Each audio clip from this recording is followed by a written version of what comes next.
Les fibres du textile, le bruit des machines de l'usine Vanout-Rives, de retour à Roubaix. Cette machine, elle a 120 ans, elle fait des finitions uniques et aucune machine moderne ne pourrait faire les finitions qu'on fait sur cette machine. Et pourtant, ces géants d'acier ont bien failli ne plus jamais ennoblir le moindre tissu. Vanout-Rives, fleuron de l'industrie textile, subit comme les autres la crise des années 80. De 8000 salariés en 1930, elle n'en compte qu'une centaine en 2001 et délocalise en Belgique. 10 ans plus tard, Laurent Meynaud décide de la racheter. Descendant d'une famille du textile, il relance la production et revient s'installer aux origines. À Roubaix, en fait, j'ai trouvé une communauté de tisseurs, de teinturiers, d'ennoblisseurs qui nous permettent aujourd'hui de communiquer, de dialoguer pour créer, pour imaginer les tissus de demain. Un retour en grâce après un demi-siècle de crise. Roubaix, ancienne capitale mondiale du travail de la laine, emploie jusqu'alors des milliers d'ouvriers. Mais avec la concurrence chinoise, les grands noms du textile roubaisien disparaissent. Des dizaines de filatures ferment, laissant une région sinistrée. C'est un savoir-faire, mais c'est aussi un savoir-être. Mais grâce aux écoles, des centaines de milliers d'élèves perpétuent ce savoir-faire.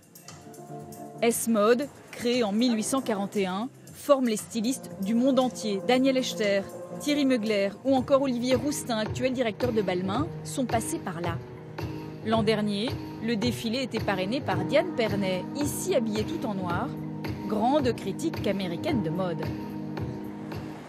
En 2005, Lille et Roubaix s'associent pour relancer la création.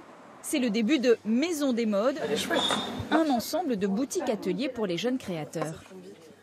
Pauline et Magali sont deux jeunes stylistes. Ici, elles ne paient aucun loyer pendant 6 mois. Un réseau de professionnels réalise leur communication, leur gestion. On bénéficie vraiment de conseils, de suivi. Et ça, c'est vrai que quand on a un jeune créateur, c'est quand même un petit peu difficile. Au début, on se lance dans un projet et on a besoin d'être accompagné. Résultat, des modèles uniques, une nouvelle clientèle. C'est ma sœur qui a dit on va aller à Roubaix faire des courses parce que ça a l'air fabuleux, elle a vu ça sur internet. C'est vrai que j'aime pas quand tout le monde s'habille la même chose, alors ici ça permet d'avoir des pièces uniques par rapport aux autres gens. Dans la même rue, Amandine Labbé invente même le textile du futur. En fait, nous c'est des matières qu'on a typées, donc on a recherché en fait qui viennent souvent de la mode pour vraiment les adapter dans le médical. Auparavant styliste chez Charles Jourdan à Paris, elle habille désormais des prothèses pour personnes handicapées. Mais quand je suis passée là l'autre jour, je dis ouais, c'est super beau quoi. Ça change.